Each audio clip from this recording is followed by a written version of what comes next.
Alors dans cette vidéo, nous allons parler des grandes régions viticoles françaises, celles qu'on retrouve d'ailleurs globalement sur nos stands.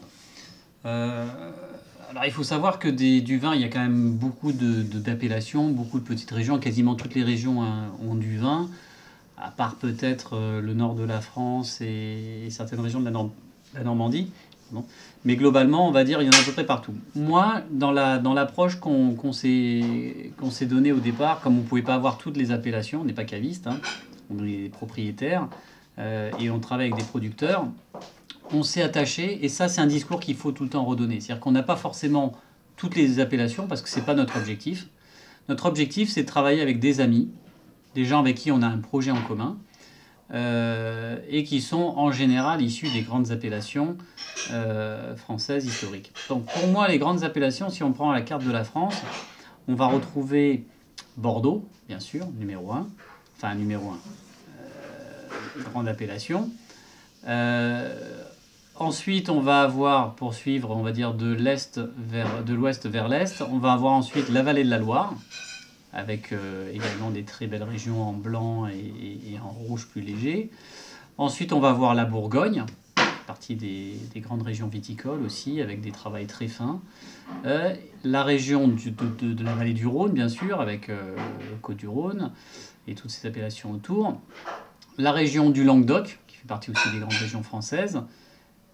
La Provence, notamment pour les rosés, hein, vous savez que c'est une de nos spécialités. Je rajouterai également l'Alsace, qui fait partie un peu d'une région atypique en termes de vin. La Champagne, qui a une offre vraiment très particulière, hein, vous le comprenez bien. Donc voilà, on a encore plein d'autres appellations qui existent dans plein d'autres régions. On peut parler des vins de Savoie, des vins du Jura, on peut parler des vins du Sud-Ouest, on peut parler des vins... voilà, ça c'est des autres qui manquent un peu, des vins corses également, ouais, effectivement. Mais on a voulu rester vraiment sur les régions qui sont incontournables. Et chaque région, vous allez voir, a sa particularité et sa raison d'exister. Alors je vais prendre la région de Bordeaux pour commencer. La région de Bordeaux, c'est principalement une région de rouge. Il faut savoir, et vous allez le comprendre quand on parlera du cépage dans la prochaine vidéo, chaque région est plus ou moins liée, et rappelez-vous ce que je vous avais dit en introduction sur Darwin dans la partie historique, sur une spécialisation par rapport aux conditions qui ont fait que voilà, ça a permis l'émergence de tel ou tel produit. Bordeaux s'est construit sur le vin rouge. Donc c'est vraiment ces vins rouges-là qui sont attendus. Bon, il y en a qui font des blancs, je ne parle pas des liquoreux bien sûr, mais on va dire globalement c'est quand même une région de rouge. Une région de rouge sur des cépages particuliers qui sont plutôt les merlots, les cabernets sauvignons, et des vins en général qui sont plutôt des vins qui sont ronds, plutôt faciles à boire. D'accord ? Donc ça, on a le vignoble Mingot qui fait partie, et ça c'est pareil, on refera un petit point lorsqu'on va aborder nos vins plus précisément.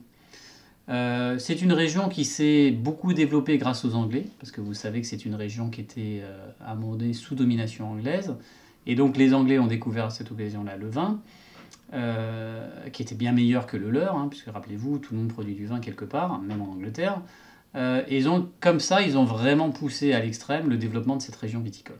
Donc c'est une région qui est très importante, qui est devenue très importante, mais il faut savoir principalement du fait de cet épisode historique. La vallée de la Loire fait partie aussi des grandes régions françaises, peut-être un peu moins réputées que les trois autres qui sont Bourgogne, Rhône et Bordeaux, mais ça fait partie d'une région où on va trouver des très bons blancs. Je pense que c'est une région plus de blancs, mais on a également des rouges intéressants, beaucoup plus légers, beaucoup plus fins, donc qui gagnent aussi à être connus. On va dire c'est une zone un peu mixte où il y a des blancs et des rouges. La Bourgogne, c'est une région extrêmement complexe avec beaucoup d'appellations, beaucoup de micro-parcelles, de micro-domaines, des appellations qui sont parfois excessivement chères, parce qu'ils ont réussi à très bien vendre leurs produits. Quand vous avez l'offre et la demande et que la demande est vraiment très faible, c'est beaucoup de petits domaines qui ont peu de bouteilles, ils ont réussi à bien gérer cet aspect-là. En plus, ils ont disséqué ça en plein d'appellations, donc c'est très complexe avec les grands crus, les petits crus, etc. Et donc ça fait une région extrêmement intéressante. Moi j'ai tendance à dire une région intéressante plus sur les blancs, parce que c'est une région où le chardonnay a vraiment sa place. C'est une région où il y a moins de soleil que dans le sud, donc forcément, rappelez-vous Darwin, ils se sont développés sur ce qui était le plus adapté à leur climat et leur terroir, c'est-à-dire les blancs. Ils font également des rouges, hein, il ne faut pas l'oublier. C'est des rouges qui sont en général beaucoup plus fins, avec moins de matière, parce qu'effectivement il y a moins de soleil, donc ça pousse un peu différemment que dans les autres régions du sud. Mais on va dire ça fait partie des grandes régions historiques qui sont très bien, avec une très belle notoriété chez les clients, dans le monde et en France. Donc les gens vous parleront de la Bourgogne, il y a des amateurs de Bourgogne, et dans notre gamme, on a effectivement une belle gamme de Bourgogne qui est intéressante. Il faut savoir quand même que sur la Bourgogne, donc on a nous, sur notre offre, on a les vins, on va dire, entrée, milieu de gamme, mais c'est une région qui est tellement complexe, avec tellement d'appellations, qu'en termes de prix, ça peut partir à des niveaux astronomiques. Donc on va développer par la suite pour cette région-là une gamme de produits qui seront disponibles sur commande et qui permettront à des gens qui sont vraiment amateurs de Bourgogne, et vous verrez, il y en a un paquet, s'ils ont vraiment des envies, on pourra les mettre en relation avec des producteurs qu'on connaît et on pourra organiser tout ça avec eux. Ensuite, on a la vallée du Rhône, bien sûr. La vallée du Rhône qui est notre région, hein, donc Châteauneuf-du-Pape, Côtes-du-Rhône, c'est notre région d'origine. Carré de Vigneron, c'est d'abord une initiative de Châteauneuf-du-Pape, c'est notre initiative, celle de ma famille. Donc vous verrez, effectivement, nous on est très orientés sur le sud. C'est une région une des plus anciennes, hein, donc ça je le dis toujours sur mes stands. Le Côtes-du-Rhône, c'est vraiment la région qui est à l'origine des grands vins de France. C'est là où les premières vignes ont été déposées par les Romains. C'est là où on a travaillé énormément, hein, que ce soit les moines avec les papes. Donc on a vraiment un travail sur cette région qui est très très fort, qui a toujours été positionné sur des produits de qualité, qui a eu un petit passage à vide dans les années 60, où effectivement il y a beaucoup de caves coopératives, donc du coup la qualité est un peu moins bonne. Mais là on est vraiment dans une nouvelle dynamique, et je pense que la vallée du Rhône est une région qui va de plus en plus être reconnue comme étant la région du vin. Il y a un dicton chez les producteurs qui est le suivant, c'est on dit toujours, quel que soit l'endroit par lequel on débarque, on découvre le vin, que ce soit par le Bordeaux, par la Loire ou la Bourgogne, on termine toujours à la fin à apprécier en particulier les vins du Sud, parce que c'est des vins de la vallée du Rhône, parce que ce sont des vins qui ont de la matière. La matière, et vous allez le comprendre quand on reparlera des cépages, qui ont de la matière, et donc pour des palais qui se sont laissés affûter par le temps, qui ont testé beaucoup de différents vins, à un moment donné, le palais a besoin de matière, de réaction, d'un échange avec le vin, et c'est vraiment ce qu'apporte la vallée du Rhône.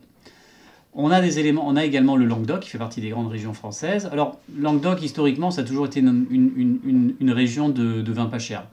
Donc, ils faisaient des volumes, ils avaient des vins de soif, comme on dit, c'est-à-dire des vins pas chers, qu'on vendait au litre et qu'on envoyait un peu partout sur la France. Ça reste encore vrai, parce que c'est quand même un gros pourvoyeur de tout ce qui est grande distribution et restauration pas chère, hein. Par contre, il y a effectivement également dans cette région-là des domaines qui ont voulu tirer vers le haut. Mas de Novis, c'est vraiment typiquement l'appellation, le domaine qui incarne ce changement-là. Donc c'est un domaine qui est un peu hors norme par rapport aux autres, qui est un propriétaire récoltant, qui travaille beaucoup en restauration, et qui fait partie des domaines qui ont changé un peu la donne du Languedoc et qui l'ont un peu sorti de ce côté je fais du volume pour la GD. La Provence, une des grandes régions de rosé. Alors ça, c'est clair que la Provence, c'est le rosé dans le monde entier. Mais il faut savoir que historiquement, la Provence, et notamment le Bandol, c'est des magnifiques régions de rouge. Alors là, pour l'instant, on n'en a pas sur nos stands, mais c'est quelque chose qu'on va travailler. Mais aujourd'hui, c'est clair que la Provence, en rosé, c'est la référence mondiale, internationale et même en France. Et ce que nous, on va insister sur les rosés de Provence et sur les rosés de notre gamme, c'est vraiment insister, et c'est valable sur le marché parisien, les gens veulent des rosés qui soient vraiment très clairs, très fruités, très vifs, et c'est vraiment la particularité des rosés que nous on propose. Voilà, donc ça c'est les grandes régions. Champagne, je vais en reparler à les 2 minutes, histoire de boucler la boucle. C'est une grande région, et il faut savoir quand même que le Champagne, c'est à l'origine une région de vin blanc, de piquettes, de trucs vraiment mais impossibles à vendre. Et sans doute, pour reprendre Darwin, ils n'auraient pas dû survivre, mais ils ont survécu grâce à l'effervescence, grâce à l'idée de Dom Pérignon, qui a inventé la bulle, qui l'a mis dans les bouteilles et qui a transformé des vins blancs médiocres en un breuvage qui n'était pas comparable à tout ce qui peut se faire par ailleurs. Donc c'est une très grande région aujourd'hui, mais qui a vraiment évité la catastrophe. Moi j'aime à le dire parce que c'est vrai qu'aujourd'hui la bouteille de champagne c'est du prestige, c'est quelque chose de vraiment très particulier et nos champagnes sont très bons. Mais c'est vrai que quand on s'intéresse à l'histoire, et nous dans notre équipe on s'intéresse à l'histoire, on sait que le champagne c'est une catastrophe industrielle qui a été évitée grâce à Dom Pérignon. Donc gardez-le en tête, alors je ne dis pas qu'il faut le dire, mais si quelqu'un vous titille là-dessus, vous pouvez en parler, et c'est vrai. C'est vraiment une des particularités de cette région, mais voilà, pour la fête, on aime bien les bulles, et c'est génial, donc sans état d'âme. Voilà, donc ça c'est le tour pour les grandes régions françaises, donc je vais juste terminer en conclusion. Donc rappelez-vous bien, Bordeaux, Loire, Bourgogne, la vallée du Rhône, donc les 4 grandes régions historiques. Ensuite on va rajouter le Languedoc, un peu un outsider qui remonte, la Provence pour les rosés, spécialité, le Champagne sur des produits de fête, et puis après quelques produits qu'on va faire venir de temps en temps, notamment l'Alsace bien sûr, hein, qui est très apprécié pour ses vins blancs. Voilà donc pour les grandes régions viticoles françaises. Prochaine vidéo, si je ne me trompe pas, ça va être un zoom sur les cépages. Donc là, attention, accrochez-vous, prenez bien des notes. Mais c'est très intéressant parce que ça va faire le pendant entre l'histoire, Darwin et les particularités régionales.